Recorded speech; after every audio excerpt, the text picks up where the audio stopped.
Our beloved Boss Mike Severa.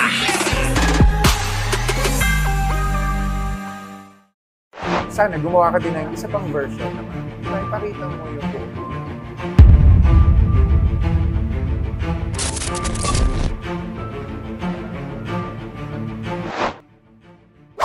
Na-hurt naman ng OPM artist na si Ronnie Liang nang idamay ng netizens ang kanyang foundation sa viral video nila ni attorney Harry Roque. May mga netizens kasi ang nagbanggit sa Ronnie Liang Project ET Foundation nang kumalat ang video ng singer-actor kasama ang dating presidential spokesperson ni Rodrigo Duterte. Pinag-isipan nila ng masama si Ronnie at tinawag na alaga daw ni Roque tulad ng pang-iintriga ng mga netizens sa pagkakaugnay ng dating opisyal ng gobyerno sa isang male pageant winner. Nang makachikahan si Ronnie recently, nagkwento siya about what happened sa viral video ni Roque. Wala daw itong mali siya. At hindi din daw siya na-offend dito. Natanong naman ng binata kung nag-reach out ba siya kay Roque nang pumutok ang issue. Walang reach out na nangyari, to be honest. I was expecting na mauna siya na kasi siya yung merong issue pero tahimik lang ako doon at hindi ako kumikibo.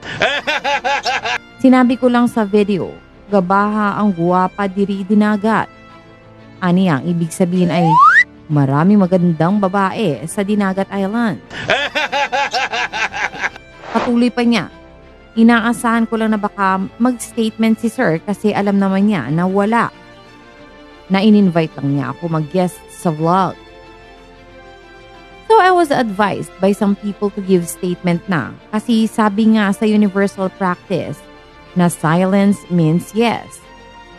So at least, I'm saying no. Wala po, none, negative, aniya pa. Siguro gamitin nyo naman yung music ko na background. Hiningan din siya ng mensahe sa nag-edit ng video. Sana gumawa ka din ng isa pang version naman na ipakita mo yung totoo. Hindi lang yung kinrop. Para patas po. Siguro, gamitin nyo naman yung music ko na background para ma-promote nyo na din. Ang birong say pa ni Ronnie. Nabanggit pa niya ang latest single niyang Himala na original ng River Maya at available ng July for download at streaming. Ito naman ang message niya kay Roque. Sir, salamat po sa pag-interview. Yun lang, salamat po. Salamat isang karangalan na ma-interview ninyo at thank you for being that accommodating sa amin. Dahil po doon, iyon nga nabigyan kayo ng ibang interpretasyon o ng issue. Say pa niya. We cannot judge him, dagdag ni Ronnie. Samantala, inamin nga ng singer na nasaktan siya sa akusasyong funded umano ng Office of the Former Presidential Spokesperson ang kanyang Ronnie Liang Project ET Foundation na tumutulong sa pagpapa-opera ng mga batang may cleft lip, cleft palate o bingot. Hindi po totoo. Unang-una, unauthorized pa ako tumanggap ng donasyon. To be clear, bawal po akong tumatanggap ng anumang pera o donasyon from anyone. Ang pwede pa lang ikagaya niyan. Ang ginagawa ko ay mag-fundraise concert po ako. Yung mga kinikita ko sa YouTube channel ko, sa Facebook, portion of my talent fees and royalties from my albums, yun ang ginagamit kong funds para pa-opera ang batang may cleft.